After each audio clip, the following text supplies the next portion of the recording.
cute ones that cuddle with you on the couch, but just the mean ones or the wild ones. I was squished into the front of a pickup truck in Ecuador with my new host family, and the stick shift just kept jabbing into my thigh. My flight had been delayed several hours in the air because our pilot was a first-time flyer and he was nervous to land. So when the flight attendants announced that we were almost out of fuel and he was just going to give it his best shot, I crossed my fingers and we touched down right before dawn. My flight was supposed to land at 11 p.m. and so I was exhausted. We're in the car and my host dad pulls down finally a road in the village where I would be staying, and my host mom points to a group of women and says something to me in Spanish about them being workers or going to work or something. I heard, the word work. And so I looked at them and made a personal connection and said, sí, donde yo vivo, también tenemos prostitutas. Yes, where I live, we too have prostitutes. This had been the first full sentence in Spanish I had said the whole trip. And my host mom looked at me surprised and mortified and went on to tell me something which I gathered to mean I had accidentally, out of the blue, called a group of non-sex workers prostitutes. Overwhelmed, when I got into my bedroom, I just cried because I realized I had no idea what anyone was saying and it was making me look like an asshole, and because my house smelled a lot like dog. The next day I met that dog and his name was Krusty, named after Krusty the Clown. Krusty mostly lived outside and he was mostly wild, and this wasn't unusual for the dogs in my village. They were very scary. They had really cute names like Princesa, Snoopy, my personal favorite, Pokemon, the dog. But if you didn't watch out, they'd take a bite out of your neck.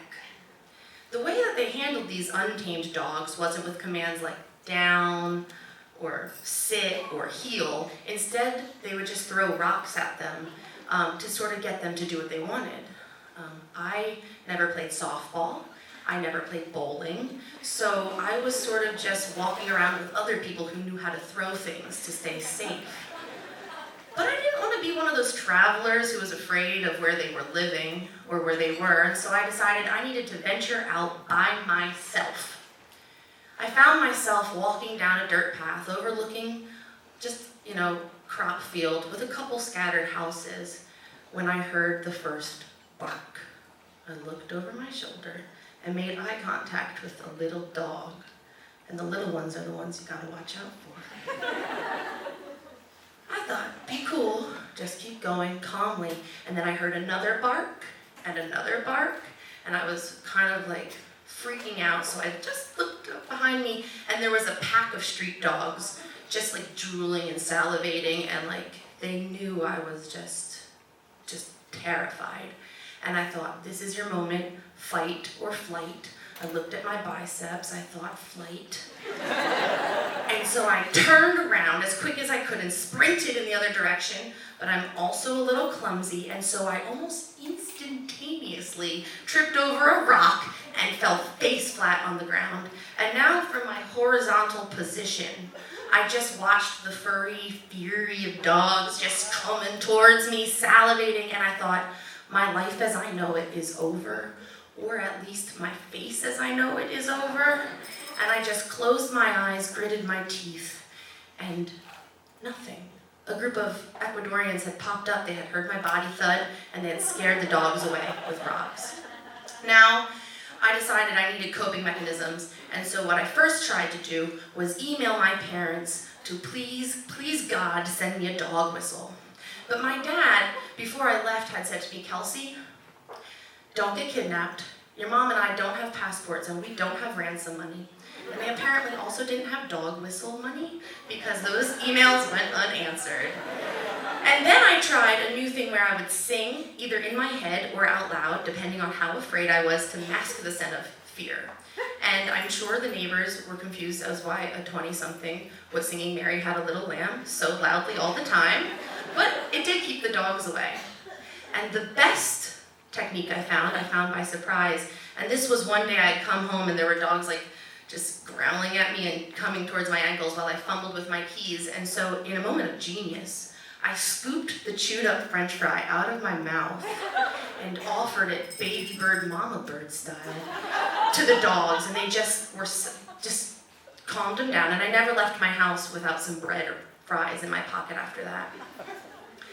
And this, kept going, and life became regular and routine, and you get used to things, and even the dogs that I was afraid of became sort of part of my everyday life. And when study abroad ended, I was sad to leave Ecuador, my host family, and even Krusty. A few years later, I saw the Pixar movie Up. And of course, I cried at the montage in the beginning.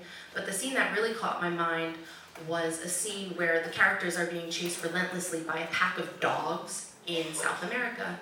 And the barks were so realistic, and the growls were so familiar. And I could just feel my heart racing. I could feel the untamed fear sweeping through my body, and I missed Ecuador and those crazy dogs. Thank you.